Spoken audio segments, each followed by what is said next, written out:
எந்த கட்சி தமிழர்களுக்கு சார்பான ஒப்பந்தங்களுக்கு எதிராக போராட்டம் செய்ததோ அதே கட்சிக்கு நீங்கள் வாக்களித்து அவர்களை தலைமை பீடம் ஏற அனுமதித்திருக்கின்றீர்கள் அல்லவா? ஆனால் இன்றைய காலத்து மக்கள் என்ன செய்து கொண்டிருக்கின்றார்கள்? விஜய்க்கும் சங்கீதாவிற்கும் பிரச்சனை என்றால் we stand with விஜய் என்று ஹேஷ்டாக் போட்டு சுத்திக் கொண்டிருக்கின்றார்களே தவிர அவர்களால் வேறு என்ன செய்ய முடிந்தது? எங்கள் அபிலாஷைகளை சிதறொண்டு விட்டன.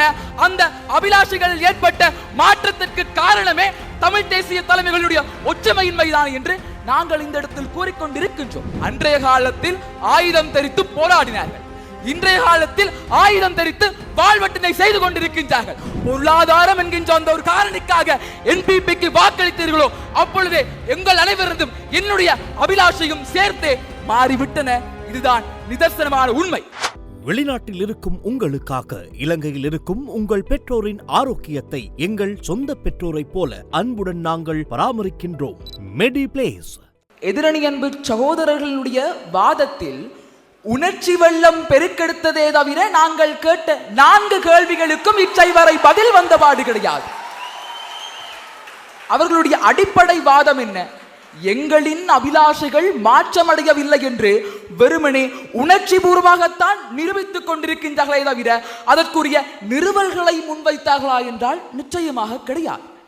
அமெரிக்காவினுடைய அரசியல் விஞ்ஞானி ஆண்டோனி டவுன்ஸ் என்பவர் குறிப்பிடுகின்றார் பாருங்கள், தேர்தல் வாக்குகள் என்பதை அடிப்படையாக வைத்துத்தான் மக்களின் அபிலாஷைகள் மாறுபடுகின்றதா இல்லையா என்பதை எங்களால் தீர்மானிக்க முடியும் என்று.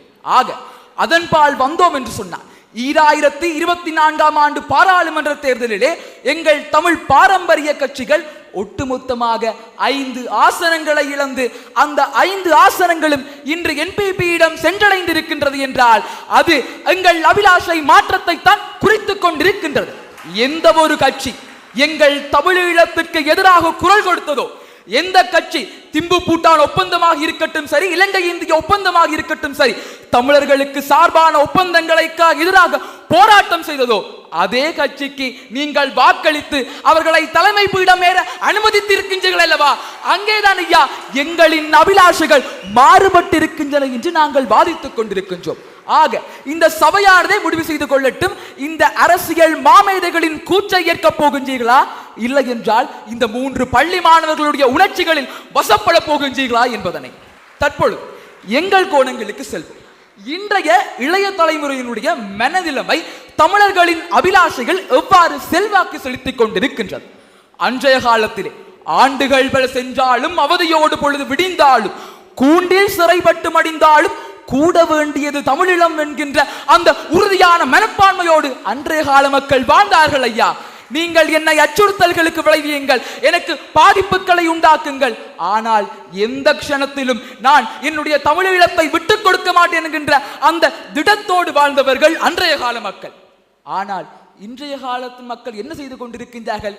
விஜய்க்கும் சங்கீதாவிற்கும் பிரச்சனை என்றால் we stand with விஜய் என்று ஹேஷ்டாக் போட்டு சுத்திக் கொண்டிருக்கின்றார்களே தவிர அவர்களால் வேறு என்ன செய்ய முடிந்தது?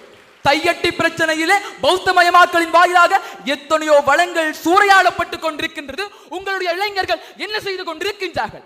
தமிழர்களினுடைய அபிலாஷைகள் முறையாக கடத்தப்பட்டிருந்தால் இன்றைய இளைஞர்களுடைய துப்பாக்கி நிலைக்கு நாங்கள் என்ன பதில் ஐயா சொல்வது?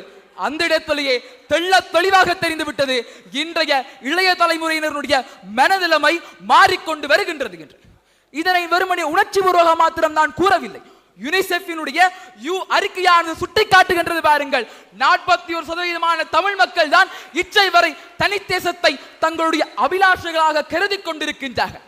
மீதி 59% மக்களும் வேறு அபிலாஷைகளை நோக்கி இன்று திசை மாறி சென்று கொண்டிருக்கின்றார்கள். கேட்பதற்கு கவலையை உண்டு பண்ணினாலும் இதற்கான நிதர்சனம் என்பதை தயவு செய்து யாரும் மறந்துவிட வேண்டாம். தற்பொழுது ஒரே ஒரு கேள்வியை கேட்கின்றேன். அவராக வந்து கூறினார்கள், ஐயா எங்களுடைய தமிழ் தேசிய தலைமைகள் தான் இன்று என்பிபியானது எழுச்சியடைந்தமைக்கு காரணம் என்று. ஏன் அவர்கள் வினைதிறனற்று செயற்பட்டுக் கொண்டிருக்கின்றார்கள், அதனால் நாங்கள் என்பிபிக்கு வாக்களித்தோம் என்றார்கள். ஐயா, நாங்கள் ஒரு விடயத்தை கூற விளைகின்றோம். இன்று தமிழ் தேசிய தலைமைகளின் ஒற்றுமையின்மையால் தான் எங்கள் அபிலாஷைகளை சிதறொண்டு விட்டன. அந்த அபிலாஷைகளில் ஏற்பட்ட மாற்றத்திற்கு காரணமே தமிழ் தேசிய தலைமைகளுடைய ஒற்றுமையின்மைதான் என்று நாங்கள் இந்த இடத்தில் கூறிக்கொண்டிருக்கின்றோம். எங்கள் ஒரு கால தலைமை பீடம் இருந்த பொழுது தமிழ் தேசமானது எங்கள் உயிர் மூச்சாக காணப்பட்டது. ஆனால் எப்பொழுது வீடானது பிளந்து ஆளுக்கு ஒரு கட்சி, ஆளுக்கு ஒரு அபிலாஷைகள் என்று மாற்றப்பட்டதோ அது வெறுமனே வாய் பேச்சாகவே காணப்பட்டுக் கொண்டிருக்கின்றன என்பதை யாராலும் மறந்துவிட்டு பேச இயலாது. ஆனால் ஒரு விடயத்தை மாத்திரம் ஞாபகத்தில் வைத்துக் கொள்ளும். தமிழ் தேசம் என்பது எங்கள் அபிலாஷையாக காணப்பட்டுக் கொண்டுதான் இருக்கின்றது. ஆனால் அன்றைய காலத்தில் முதன்மை தானம் வகித்திருந்த தமிழ் தேசம் இன்று பிற்போடப்பட்டு வேறு பல புதிய தேவைகளானவை எழுந்திருக்கின்றன என்பதைத்தான் நாங்கள் கூறிக்கொண்டு வருகின்றோம். அன்றைய காலத்தில் ஆயுதம் தரித்து போராடினார்கள். இன்றைய காலத்தில் ஆயுதம் தரித்து வாழ்வட்டினை செய்து கொண்டிருக்கின்றார்கள். போதைப் பொருள் பிரச்சனை என்பது இன்று உக்கிரமடைந்து கொண்டிருக்கின்றது. இவ்வாறு எத்தனையோ பிரச்சனைகளையும் நெருக்கடிகளையும் இன்றைய இளைய சமுதாயத்தினர் சந்தித்துக் கொண்டிருக்கின்றார்கள். இன்று NPP என்ன செய்வது? தன்னுடைய தேர்தல் விஞ்ஞாபனத்தில் உங்களுக்கு நான் தமிழீழத்தை பெற்றுக் கொடுக்க போவேன் என்றோ, இல்லை என்றால் உங்களுக்கு நான் சமஷ்டியை பெற்றுக் கொடுக்க போவேன் என்றோ அது கூற கிடையாது. என்ன செய்தார்கள்? ஊழல்களை ஒழிப்போம் என்றார்கள். உங்களுக்குரிய அபிவிருத்தி திட்டங்களை செய்து கொடுப்போம் என்றார்கள். இறையாண்மைக்காகவும் எங்களுடைய உரிமைகளுக்காகவும் எப்பொழுது விட்டுக் கொடுத்து பொருளாதாரம் என்கின்ற அந்த ஒரு காரணிக்காக NPPக்கு வாக்களித்தீர்களோ அப்பொழுதே எங்கள் அனைவரும் என்னுடைய அபிலாஷையும் சேர்த்தே மாறிவிட்டன. இதுதான் நிதர்சனமான உண்மை. ஆகவே அறுதியும் முறியுமாக NPPயினுடைய எழுச்சிக்கு காரணம் தமிழ் மக்களின் அபிலாஷை சார் மாற்றங்களே என்று கூறி விடைபெறுகின்றேன். நன்றிகள், வந்தனங்கள்.